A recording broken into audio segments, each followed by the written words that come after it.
আসসালামু আলাইকুম রহমতুল্লাহ। বাংলাদেশের রাজনীতির আমি প্রত্যেক সময় বলি যে রাজনীতির পিছনে আরও রাজনীতি হয়ে থাকে। দেখেন, আমাদের স্বরাষ্ট্রমন্ত্রী পরশুর একটা বক্তব্যে দেখলাম যে বলা হইল যে আওয়ামী লীগের রাজনৈতিক দল হিসেবে আওয়ামী লীগের পতন হয়ে গেছে, তাদের দাফন মৃত্যু হয়েছে বাংলাদেশে 5 আগস্টের পরে, দাফন হয়েছে দিল্লিতে।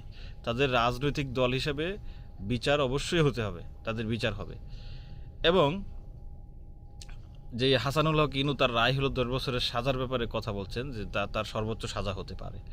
একই সময়ে আমরা আবার খেয়াল করছি যে আমাদের প্রধানমন্ত্রী, মাননীয় প্রধানমন্ত্রীর এক বক্তব্যে উনি বলতেছেন যে সেখানে আমাদের প্রতিহিংসা প্রতিশোধের রাজনীতি চাই না আমরা। আমি ইচ্ছা করলে আমি যেই নির্যাতনের শিকার হয়েছি, আমার আম্মা যে নির্যাতনের শিকার হয়েছে, জুলুমের শিকার হয়েছে, সেগুলি প্রতিশোধ নেওয়ার মতো ক্ষমতা আমার আছে। এখন আল্লাপাক দিয়েছেন, ইচ্ছা করলে প্রতিশোধ নেওয়া যায়, কিন্তু এগুলি প্রতিশোধ নিব না। এগুলি একটা সহনশীলতার রাজনীতির দিকে আমরা ফিরে যেতে চাই। মোট কথা হয়েছে এইটা। এই বক্তব্যকে কেন্দ্র করে যে আওয়ামী বয়ান তৈরিতে এখন যে কয়েকজন লোক আছে, তার মধ্যে একজন হচ্ছে তথাকথিত সিনিয়র সাংবাদিক বলে পরিচয় দেয়, সেটা হচ্ছে আনিস আলমগীর। আনিস আলমগীরের ফেসবুক পোস্টে সে বলছে যে মাননীয় প্রধানমন্ত্রী বলছে যে প্রতিহিংসার রাজনীতি চাই না, ইচ্ছা করলে প্রতিশোধ নেওয়া যায়। এই যে প্রতিহিংসার রাজনীতি কবর দেওয়া হচ্ছে, এটা খুব ভালোভাবে ধন্যবাদ দিছে আমাদের মাননীয় প্রধানমন্ত্রী তারেক রহমানকে আনিস আলমগীর। তো ধন্যবাদটা দিছে একদম। যখন ওই যে একটা ইয়েতে দেখলাম গতকাল যে শাউন তারপরে এই যে আনিস আলমগীর আরও কয়েকজনের বিরুদ্ধে যখন মামলা হওয়ার সময়, তখন এই তেলটা আবার প্রধানমন্ত্রীকে দিয়ে দিছে। এখন এই আনিস আলমগীর কারা? এরা হচ্ছে মানে একটা মিডিয়া ফেসিস্ট, এরা কালচারাল ফেসিস্ট। এরা আওয়ামী লীগের বৈধতার যে বয়ান, সেটা তারা তৈরি করতে ব্যস্ত। নায়ক ফেরদৌস, তারপর চঞ্চল চৌধুরী, এই যে নিপুণ, এই ধরনের যারা এই টাইপের লোকগুলি, তারা বর্তমানে মিডিয়াতে ভালো কাজ চালাইতেছে। এই যে তার মধ্যে বড় একটা গর্দব হয়েছে কি আনিস আলমগীর। তো এই অবস্থায় আমরা কী বার্তা পাই?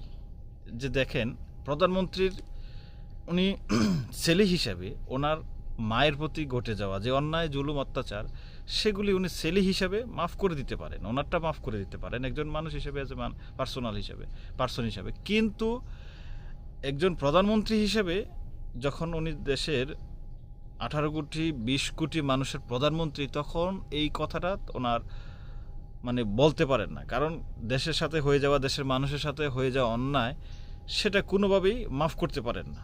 আপনার সাথে ঘটে যাওয়া অন্যায়ের বিচার হবে। বিচার কোনো প্রতিশোধ না, বিচার কোনো প্রতিহিংসা না। বিচার হচ্ছে আপনার অধিকার, আপনার হক। আপনি সেটাকে আদায় করবেন। আপনাকে সেটাকে আদায় করতে এটা রাষ্ট্র সেটাকে আপনাকে নিশ্চিত করবে। আপনার বিচার চাওয়াকে কখনো কোনোভাবে প্রতিহিংসা, প্রতিশোধ বলে না। একজন আপনাকে একটা থাপ্পড় দিয়েছে, তার বিনিময়ে যদি বিচার হয় যে সে একটা থাপ্পড় দিবে, সেটা প্রতিশোধ নয়, সেটা হচ্ছে বিচার। বিচারটা লেভেলে আসে। তা আপনার যদি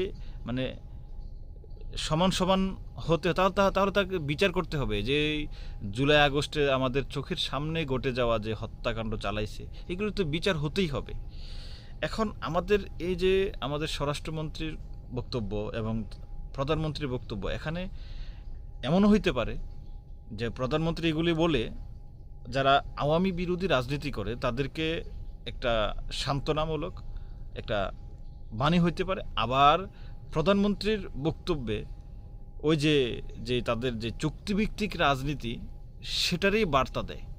তো এখন আমাদের বাংলাদেশের মানুষ চায় যে অন্যায়ের বিচার হোক, যথাযথ বিচার হোক। কারো প্রতি বিচার করতে গিয়ে কারো প্রতি যাতে অবিচার করা না হয়, জুলুম করা না হয়, সেটা হচ্ছে প্রতিহিংসা,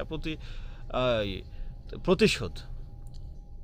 যে যদি বিচার করতে গিয়ে যদি সে একজন মানুষকে হত্যা করে, তাহলে একজন মানুষের হত্যার বিচার তাকে দিতে হবে, বিচারের রায় তাকে দিতে হবে। আবার একজন কলা চুরির জন্য ফাঁসি দিলে তো সেটাকে আপনাকে অবিচারই হবে।